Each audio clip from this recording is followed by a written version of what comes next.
ce support. Le secteur minier a désormais son guichet unique. Une réforme qui permet la transparence dans les procédures d'attribution de permis et titres miniers au Togo. Logés au sein de la direction des mines et de la géologie, les systèmes de cadastre minier, d'information géologique, minière et de gestion électronique des documents viennent révolutionner toute la chaîne de valeur des industries extractives. Le cadastre minier est un dispositif public qui gère les titres miniers du Togo. Il intègre en son sein les aspects réglementaires et institutionnels de l'administration des droits miniers. Il est la pierre angulaire d'une gestion des ressources minérales. Lorsque vous êtes promoteur, vous voulez investir dans le secteur minier, vous constituez votre dossier. Le dossier est transmis au ministre des Mines et des Énergies qui donc l'attribue au service technique que nous sommes. Et au niveau donc de ce système-là que nous venons donc d'inaugurer, qui est donc le cadastre minier, il y aura une analyse du dossier. Dès lors que votre dossier est jugé recevable, dans un délai de 2 plus 1 mois, vous avez votre permis de recherche ou permis d'exploitation. 2 portails électroniques sont disponibles pour la gestion des données géominières du Togo.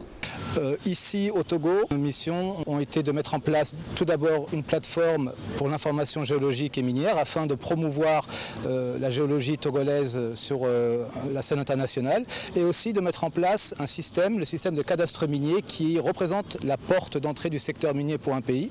Ces 2 plateformes sont bilingues et ont été mises en place tout en suivant les standards internationaux plus connus sous le nom de bonnes pratiques internationales en matière de gouvernance et de transparence. Le portail ne vous permet que de visualiser les données. Vous ne pouvez en aucun cas télécharger quoi que ce soit. Donc, je vous rassure également que toutes les données, toutes les bases qui ont été mises en place dans le cadre de la mise en œuvre de ce projet, l'accès est assujetti à la possession d'un nom d'utilisateur et d'un code d'accès. Ces dispositifs numériques de gestion efficace du secteur minier donnent confiance aux investisseurs et améliorent les fonctions d'inspection. Cette technologie a été rendue possible grâce au projet de développement de gouvernance minière PDGM financé par la Banque mondiale. Il est prévu pour 5 ans et a démarré en 2015. Cet aspect important. Le Togo regorge de beaucoup de potentialités culturelles et touristiques et on estime leur contribution à des milliards de francs CFA au PIB par an. Et élus locaux et en la région du pays découvre à mettre en place et les du terroir. Voyons cela avec Ekui Sala.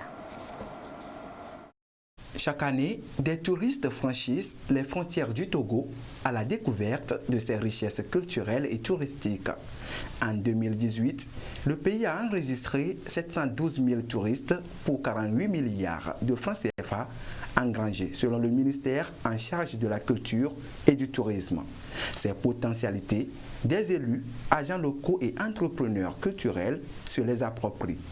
L'idée, c'est de leur permettre d'être à même de conserver et valoriser les richesses culturelles et touristiques de leurs ressorts territoriaux. Ceci pour promouvoir le développement local. Lorsqu'on parle de la culture et du tourisme, c'est 2 choses qui vont de pair. Et quand les touristes viennent dans un pays, il faudrait qu'ils découvrent les richesses culturelles et culturelles de ce pays. Donc, il va de soi que les acteurs culturels locaux soient outillés